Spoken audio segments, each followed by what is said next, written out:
आज हम भारतीय संविधान के भाग 3 में बात करेंगे। देखिए, भाग 1 और 2 हम अच्छे से समझ लिए हैं। आज हम जो बात करेंगे भाग 3 में, भाग 3 में भी हम आर्टिकल 20 और 21 तक समझ लिए हैं और आज हम बात करेंगे आर्टिकल 22 का। और आर्टिकल 22 में हम आज समझेंगे कि किस प्रकार से व्यक्ति को गिरफ्तार किया जा सकता है और कैसे गिरफ्तार किया जा सकता है। गिरफ्तार करने का तरीका क्या होता है, कोई व्यक्ति जुर्म करता है तो किस प्रकार से उसको डिटेन कर सकता है पुलिस। देखिए, अगर आप किसी भी परीक्षा का तैयारी करते हैं तो आप हमसे जुड़ करके एकदम श्रृंखलाबद्ध तैयारी कर सकते हैं और जुड़िए और अच्छे से समझिए। नहीं समझ में आता है तो बिल्कुल बेहिचक कमेंट में पूछिए, हम जवाब देने के लिए तत्पर हैं। चलिए हम स्टार्ट करते हैं भारतीय संविधान के भाग 3 के अनुच्छेद 22 को। इसमें पहला बात कहता है कि गिरफ्तारी एवं निरोध से संरक्षण। देखिए, हमारा संविधान जो है बहुत ही रोचक है और यह संविधान हमें बहुत चीज सीख देता है और अपने अधिकार के बारे में हमें जानकारी देता है। कहता क्या है कि गिरफ्तारी एवं निरोध से संरक्षण, यानी कि व्यक्ति को गिरफ्तार होने पर भी उसको संरक्षण दिया जाएगा। सबसे पहले समझते हैं कि अगर कोई व्यक्ति किसी भी प्रकार का जुर्म करता है तो उसको गिरफ्तार किया जाता है, पुलिस के द्वारा उसे डिटेन किया जाता है। तो डिटेन करने का कई तरीका है। देखिए, गिरफ्तार करने का व्यक्ति को 2 तरीका है। एक तो अपराध के बाद गिरफ्तार करेगा और दूसरा अपराध के पूर्व गिरफ्तार करेगा। यानी इतना बात आप समझिए कि अपराध के बाद, यानी कि जब भी कोई व्यक्ति कोई गुनाह कर दिया हो तो उसे पुलिस गिरफ्तार कर लेगा। और एक होता है अपराध के पूर्व, यानी कि अगर कोई व्यक्ति अपराध किया भी नहीं हो फिर भी उसे अपराध के जुर्म में उसको गिरफ्तार कर लिया जाता है, शक के आधार पर कर लिया जाता है। यहां पर एक चीज समझिएगा, ये जो अपराध के पूर्व वाला बात है और अपराध के बाद वाला बात है, अपराध के पूर्व वाला बात को आप समझे होंगे, आप जानते होंगे रॉलेट एक्ट, जिसको काला कानून के नाम से भी जानते हैं। यानी कि रॉलेट एक्ट एक अधिनियम लाया गया था अंग्रेजों के द्वारा और उस समय व्यक्ति को बिना बताए, बिना वारंट के, यानी कि बिना किसी भी आधार पर वो जुर्म नहीं किया है, बिना वारंट के उसको गिरफ्तार कर लिया जाता था और उसको बताने के लिए सक्षम भी नहीं समझता था, बताने के लिए उसको जरूरी भी नहीं समझता था कि हम तुम्हें क्यों गिरफ्तार किए हैं। लेकिन हमारे यहाँ भी ऐसा अभी कानून लागू है। कैसे, चलिए हम समझते हैं। देखिए, गिरफ्तारी जो होता है 2 तरीका से होता है। एक होता है अपराध के बाद और एक होता है अपराध के पूर्व।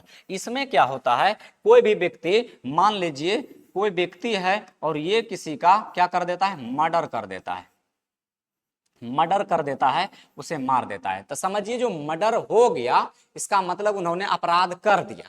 तो उसके बाद पुलिस आएगा और इस व्यक्ति को डिटेन करेगा, यानी कि इस व्यक्ति को गिरफ्तार करेगा। दूसरा बात आता है कि अपराध के पूर्व। अपराध के पूर्व का मतलब होता है कि उस व्यक्ति को सिर्फ और सिर्फ शक के आधार पर गिरफ्तार कर लिया जाता है, उसे शंका होना चाहिए। जैसे एग्जाम्पल में अगर हम बात करते हैं तो अगर कोई व्यक्ति, मान लीजिए यहाँ एक सभा लगा है, ठीक है, और सभा लगा है, सभा का मतलब हो जाता है यहाँ बहुत सारा भीड़ है और सभा लगा है। यहाँ पर किसी जाति का हम ले लेते हैं एक एग्जाम्पल में, तो इसमें किसी एक जाति का क्या हुआ है, कोई दूसरा जाति ने क्या किया है, मर्डर कर दिया है। अब एक जाति के लोग जो हैं दूसरा जाति के लोगों का मर्डर कर दिया है, तो ऐसे में क्या होता है, मान लीजिए इस जाति का लोग जो है इसके यहाँ पर जाता है सभा में, यानी कि जिस जाति का मर्डर हुआ है उसी जाति का कोई ऐसा प्रतिनिधि जो बहुत ही उच्च पद पर है वो जाता है यहाँ पर सभा करने के लिए। तो ऐसे में पुलिस का ये अधिकार हो जाता है अनुच्छेद 22 के तहत कि इस व्यक्ति को शक के आधार पर गिरफ्तार कर लिया जाएगा। क्यों? क्योंकि हो सकता है जब ये सभा का आयोजन करेगा तो ये अपने जाति को, लोगों को और भड़काने का प्रयास करेगा, जैसे में क्या हो सकता है और बड़ा इसमें दंगा फसाद मारपीट हो सकता है। इसलिए अनुच्छेद 22 यह कहता है कि अपराध जो करेगा, एक तो अपराध के बाद उसको जुर्म के आधार पर गिरफ्तार कर लिया जाएगा और दूसरा जो है कि अपराध के पूर्व उस व्यक्ति को गिरफ्तार कर लिया जाएगा। देखिए, अब यहाँ जो है अपराध के बाद जो गिरफ्तार होगा उसमें 3 बात आता है आर्टिकल, यानी कि 22 का 1, 22 का 2 और 22 का 3 आता है। और आर्टिकल 22 का 4, 5, 6 और 7 जो आता है ये अपराध के पूर्व गिरफ्तार करने में आता है, जबकि 3 प्रकार का जो है 22 का 1, 2 और 3 क्या कहता है, अपराध के पूर्व गिरफ्तार करेगा। और जो यहां पर बताया गया है 4, 5, 6, 7 है, ये 7 जो है अपराध के पूर्व व्यक्ति को गिरफ्तार कर सकता है। ये हमारे संविधान हमारे पुलिस व्यवस्था को यह सुरक्षा यानी कि यह सुविधा प्रदान करती है। तो आप इस बात को समझे होंगे। चलिए हम एक एक करके अब समझते हैं कि यहां पर 22 का 1 क्या कहता है, तो हम इसको समझते हैं। 22 का 1, तो 22 का 1 में क्या कहता है कि अगर किसी व्यक्ति को आर्टिकल 22 का 1 कहता है कि अगर किसी व्यक्ति को पुलिस गिरफ्तार करती है, तो हम बताए थे आर्टिकल 1, 2, 3 ये कब गिरफ्तार करेगा, जब उस व्यक्ति से जुर्म हो जाएगा, जब वो गुनाह कर देगा। तो आर्टिकल 22 का 1 कहता है कि उस व्यक्ति को कारण बताना होगा, यानी कि गिरफ्तारी का कारण बताना होगा। आप जो उसको गिरफ्तार किए हैं तो उसको गिरफ्तारी का कारण बताना होगा कि आप उनको गिरफ्तार क्यों किए हैं। यही है मेरा आर्टिकल 22 का 1। इससे यह पता चलता है कि व्यक्ति को संरक्षण मिलता है। ठीक है, दूसरा इसमें संरक्षण क्या मिलता है कि मनपसंद अधिवक्ता का चयन, यानी कि मनपसंद अधिवक्ता का चयन। अधिवक्ता मतलब हो जाता है एडवोकेट।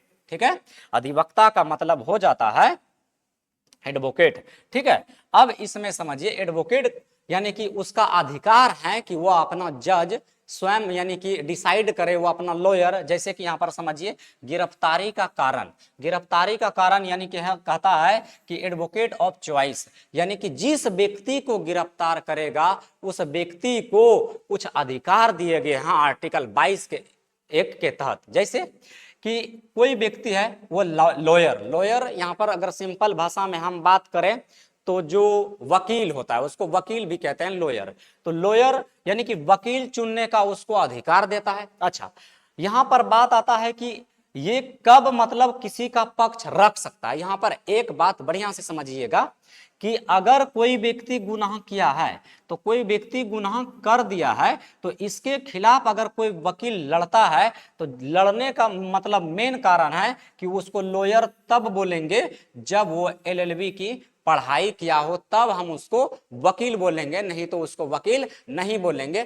हमारे संविधान में ऐसा कहीं नहीं बोला गया है कि लॉयर ही मतलब लड़ सकता है सुप्रीम कोर्ट या हाई कोर्ट में जाकर के केस। देखिए कोई भी लड़ सकता है, ऐसा नहीं है। उसके पक्ष में कोई भी आदमी बात रख सकता है। ये हमारा संविधान हमें क्या करता है, अधिकार देता है। तो हम यहाँ पर क्या बताएं, लॉयर उसी को बोलेंगे जो कि एलएलबी का पढ़ाई किया हो। और देखो दूसरा इसमें क्या है, एडवोकेट। एडवोकेट यानी बचाव पक्ष, यानी कि जज के समक्ष जब कोई मुजरिम जाता है तो अपना पक्ष रखता है, स्वयं पक्ष रखता है। कौन, मुजरिम स्वयं अपना पक्ष रख सकता है किसके समक्ष, जज के समक्ष। उसके बाद एक होता है बैरिस्टर। बैरिस्टर भी नाम सुने होंगे। जैसे बैरिस्टर का मतलब होता है ऐसे व्यक्ति जो यूनाइटेड किंगडम से लॉ की पढ़ाई किया हो, यानी कि ऐसे व्यक्ति जो लंदन से ब्रिटेन से लॉ की पढ़ाई किया हो, यानी कि वकालत की पढ़ाई किया हो, उसको हम कहते हैं बैरिस्टर। जैसे कि एग्जाम्पल में अगर हम बात करें तो हमारे देश में बैरिस्टर बहुत सारे हुए, लेकिन एक नाम हम बता देते हैं जिसका नाम है राष्ट्रपिता महात्मा गांधी। ये बैरिस्टर की पढ़ाई करके लंदन से आए। ठीक है, अब हम आगे बात करते हैं। आगे आर्टिकल 22 का 2 क्या कहता है, कहता है कि 24 घंटे के अंदर जज के समक्ष पेश करना होगा। इस बात को समझिए, अगर आपको गिरफ्तार पुलिस करती है तो गिरफ्तार करने के बाद जो है कि आपको यानी कि पुलिस को यह दायित्व है कि 24 घंटे के अंदर में जज के समक्ष उसको क्या करना होगा, पेश करना होगा। लेकिन यहां पर एक बात समझिएगा, 24 घंटे में उसको जो है, मान लीजिए ये अदालत है और रास्ते का टाइम जो होता है, यानी कि मान लीजिए 1 घंटा जाने में लगा, 1 घंटा जाने में लगा, या फिर 1 घंटा से ज्यादा 2 घंटा लगा, जाने आने का टाइम इसमें काउंट नहीं होता है। तो 24 घंटे के अंदर जब भी कोई व्यक्ति अपराध किया है तो उसको 24 घंटे के अंदर जज के सामने पेश करना होता है। ये पुलिस को कतई अधिकार नहीं है उसको थाना में रख करके उसको टॉर्चर किया जाए, उसको मार पीट किया जाए। लेकिन हाँ, आप सुने होंगे कि कभी कभी पुलिस कुटाई, अगर किसी व्यक्ति को कूटने का मन होता है, फुल इज्जत उसका करने का मन होता है, तो उस व्यक्ति का क्या करता है, रास्तों में ही खूब धुनाई करता है, यानी कि रास्ता बहुत घुरा फिरा के ले जाता है। इतना घुरा फिरा का, देखिए रास्ता का जो है काउंट नहीं होता है टाइम, तो रास्तों में उसको घुरा फिरा के खूब ले जाता है और खूब बीच में कूटता है, तब उसको ले जाता है, तब जाकर के उसको पेश करता है। तो 24 घंटा के अंदर उसको क्या करना होता है, पेश करना होता है जज के समक्ष। तो आप 22 का 2 समझे होंगे। 3 में देखिए क्या कहता है, कहता है विदेशी शत्रु पर यह अनुच्छेद, यानी कि विदेशी शत्रु पर ऐसा कानून लागू नहीं होता है। विदेशी शत्रु का मतलब हो जाता है जैसे कोई ऐसा व्यक्ति हो जो पाकिस्तान का,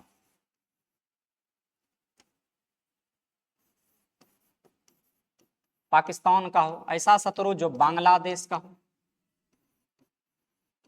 बांग्लादेश, देखिए यहाँ पर कोई भी देश हो सकता है, लेकिन हम एक एग्जाम्पल ले रहे हैं कि बांग्लादेश हो सकते हैं, पाकिस्तान, यानी पाकिस्तान का अगर कोई मान लीजिए आतंकवादी और भारत आता है और भारत में आकर के घुसपैठिए तरीके से किसी भी घटना को अंजाम दे देता है, तो उसको ये अनुच्छेद काउंट नहीं होता है। यानी कि इस प्रकार से आर्टिकल 22, उसमें 22 क्या कहते हैं, 22 का 3 शामिल नहीं होता है। 22 का 3 कहता है कि उसको 24 घंटे नहीं, उसको जब चाहे तुरंत और तुरंत उसको पेश कर सकते हैं। यहां तक संविधान अधिकार दिया है। तो अगर ज्यादा, अगर कुछ भी अगर गड़बड़ ज्यादा लगता है कि मामला गंभीर हो गया है, तो डायरेक्ट उसको इनकाउंटर भी कर सकते हैं पुलिस यहाँ पर। तो विदेशी शत्रु पर अनुच्छेद 22 का 2 लागू नहीं होता, यानी 24 घंटा जरूरी नहीं है कि 24 घंटे के अंदर उस व्यक्ति को जज के सामने पेश करना होगा। ठीक है, आप इस बात को समझे होंगे।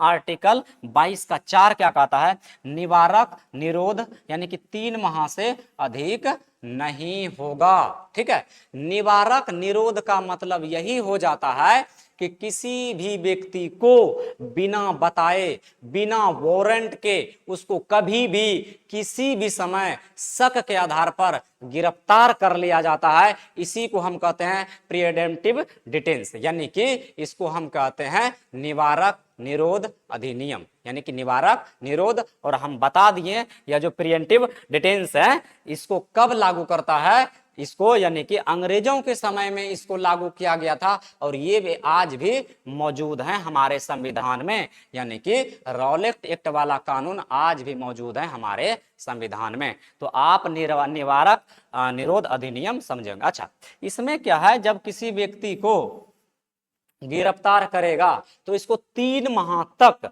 से अधिक नहीं रखेगा, यानी कि निवारक निरोध 3 माह से अधिक नहीं होगा। उस व्यक्ति को जब गिरफ्तार करेगा तो उसको 3 महीने के अंतर्गत छोड़ दिया जाएगा, पूछताछ करके, यानी कि शक के आधार पर जो पूछताछ करेगा 3 महीने के बाद उसको क्या कर दिया जाएगा, उसको छोड़ दिया जाएगा। ठीक है, उसके बाद जो है अगला कहता है 22 का 5। 22 का 5 कहता है कि इसमें भी व्यक्ति को संरक्षण है, यानी कि अगर अपराध के पूर्व, यानी अपराध नहीं भी किया है, फिर भी अगर व्यक्ति उसको गिरफ्तार कर लिया है, तो यहाँ पर बताया गया है कि उसको कारण बताया जाएगा कि भैया आप उसे गिरफ्तार क्यों, कैसे किए हैं, किस आधार पर किए हैं। तो फिर पुलिस को बताना पड़ता है उसके बारे में कि आप पर ऐसे ऐसे दायित्व था और आपको शक के आधार पर गिरफ्तार किया गया है, आप गलत कर सकते थे इसलिए।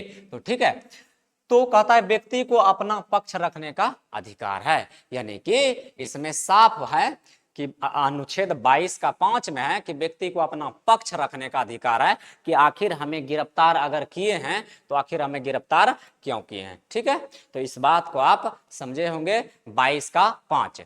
उसके बाद है 22 का 6। 22 का 6 क्या कहता है, यदि जरूरी ना लगे तो उन्हें नहीं बताया जाएगा, यानी कि किसी भी व्यक्ति को अगर लगे कि इसको नहीं बताया जाएगा कि हम गिरफ्तार तुम्हें क्यों किए हैं, काहे कि बताने से क्या होता है कि बहुत सारे बात लीक हो जाता है या बहुत सारे कानून और ज्यादा मतलब अपराध होने लगता है। इस वजह से उसको जरूरी अगर नहीं समझेगा तो उस व्यक्ति को नहीं बताया जाएगा कि तुम्हें गिरफ्तार क्यों किया है। तो ठीक है, आप इस बात को समझे होंगे। उसके बाद जो बात आता है, कहता है किन मामलों में कितना निरोध होगा, यानी कि किन मामलों में किस प्रकार का उसको गिरफ्तार करेगा, कितना दिन रखेगा। जैसे किसी व्यक्ति को 24 घंटे में ही छोड़ दिया जाता है, किसी व्यक्ति को 2 दिन रखता है, किसी व्यक्ति को 10 दिन रखता है।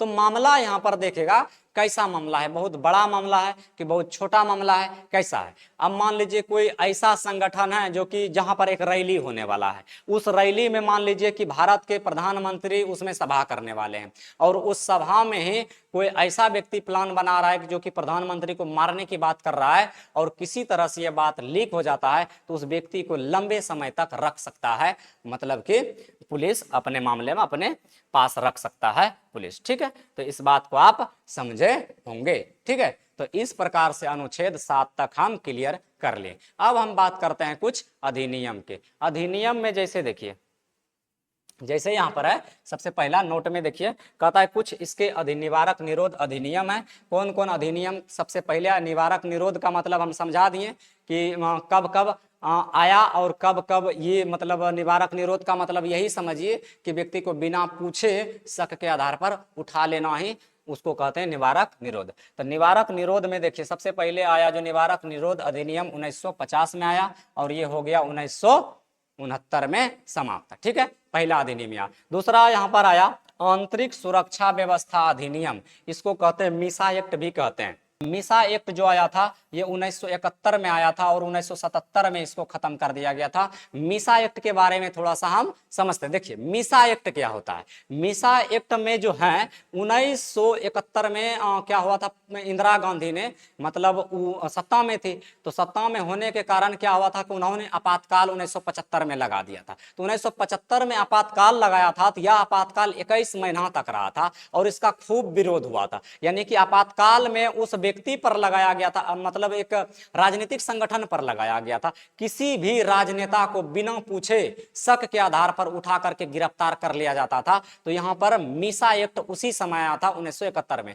याद रखिएगा, यहां पर मीसा एक और भी व्यक्ति का, उसी समय लालू यादव की एक बेटी जन्म ली थी जिसका नाम था मीसा भारती, यानी कि 1976 में वह जन्म ली थी मीसा भारती। तो कहा जाता है किसी मीसा एक्ट के आधार पर उन्होंने अपने बेटी का नाम मीसा भारती रखा था। तो इसको जब मोरारजी देसाई का सरकार 1977 में आया तो क्या कर दिया, मीसा एक्ट को खत्म कर दिया। थोड़ा सा इस पर लंबा टॉपिक है तो हम ज्यादा बात नहीं करेंगे। ठीक है, उसके बाद आता है विदेशी मुद्रा संरक्षण तस्करी निवारण अधिनियम 1974 में। तस्करी का मतलब हो जाता है स्मगलिंग करना। स्मगलिंग का मतलब हो जाता है कि सरकार को बेगर बताए आप कोई बिजनेस कर रहे हैं, यानी कि मान लीजिए कि आप अमेरिका में रह रहे हैं और अमेरिका का वस्तु आप भारत में बेच रहे हैं, वो भी सरकार को बिना टैक्स दिए, तो इसको कहते हैं स्मगलिंग करना। तो यह अधिनियम में अगर ऐसे व्यक्ति पकड़े जाते थे तो ऐसे व्यक्ति को क्या करते थे, क्या कोपा पोसा के द्वारा, यानी कि कोप पोसा के द्वारा इसको गिरफ्तार कर लिया जाता था।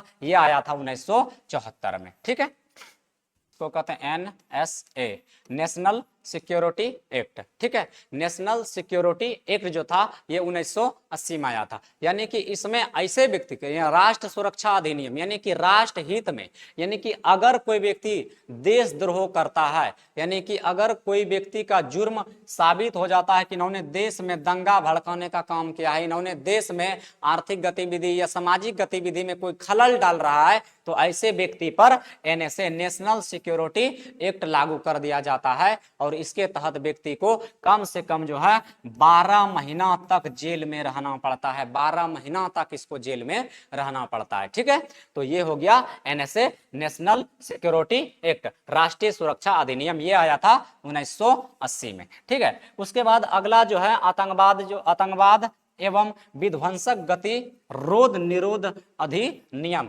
इसको टाडा के नाम से भी जानते हैं। ये 1985 में आया था और 1995 में इसको समाप्त कर दिया गया था। तो आतंकवाद का मतलब यही हो जाता है कि अगर कोई घुसपैठिया बांग्लादेश के या पाकिस्तान के, अगर कोई घुसपैठिया हमारे देश में आता है और आतंकवादी घटना को अंजाम देता है, तो उस पर जो है बिना बताए उनको गिरफ्तार कर लिया जाएगा। चुपचाप उसको किसी भी तरह से, कोई भी खुफिया एजेंसी के माध्यम उसको पकड़ करके कोई वारंट नहीं दिया जाएगा, बिना बताए उसको गिरफ्तार करके जेल में डाल दिया जाएगा। आप इसको समझे होंगे। अब देखिए टोडा का एक और रूप आया जिसको कहते हैं पोटा, ठीक है। तो पोटा अधिनियम देखिए इसमें क्या है, इसमें उसी का मतलब सेम है, आतंकवाद निरोध अधिनियम, ये आया 2002 में, और इसको 2000 मतलब 4 में इसको समाप्त कर दिया गया। ये उसी के तरह है, एकदम सेम कार्य करता है। उसके बाद 7 में है गैर कानूनी गतिविधि निवारण अधिनियम, यानी कि इसमें है कि गैर कानूनी तरीके से, यानी गैर कानूनी का मतलब हो गया कि आप किसी भी धंधा को गैर कानूनी तरीके से कर रहे हैं, चोरा के छुपा के कर रहे हैं, तो इस अधिनियम को कहते हैं उपा। शॉर्टकट में इसमें व्यक्ति को क्या होता है, या तो मृत्यु दंड दिया जाता है या फिर आजीवन कारावास की सजा इसको दिया जाता है। अगर गैर कानूनी धंधा अगर आप कोई कर रहे हैं, जैसे चरस गांजा इस सब का स्मगलिंग कर रहे हैं, तो आपको इसमें क्या कर दिया जाएगा, आपको मृत्यु दंड दिया जाएगा, नहीं तो आजीवन कारावास की सजा दिया जाएगा। आज भी हमारे देश में स्मगलिंग की जो रेशियो है, खास करके पूर्वी भारत में, पूर्वोत्तर भारत में बहुत ज्यादा है। तो इसको आप समझे होंगे। तो इस प्रकार से हम आज अनुच्छेद 22 को खत्म करते हैं, और आगे भी इसी प्रकार से वीडियो आते रहेगा।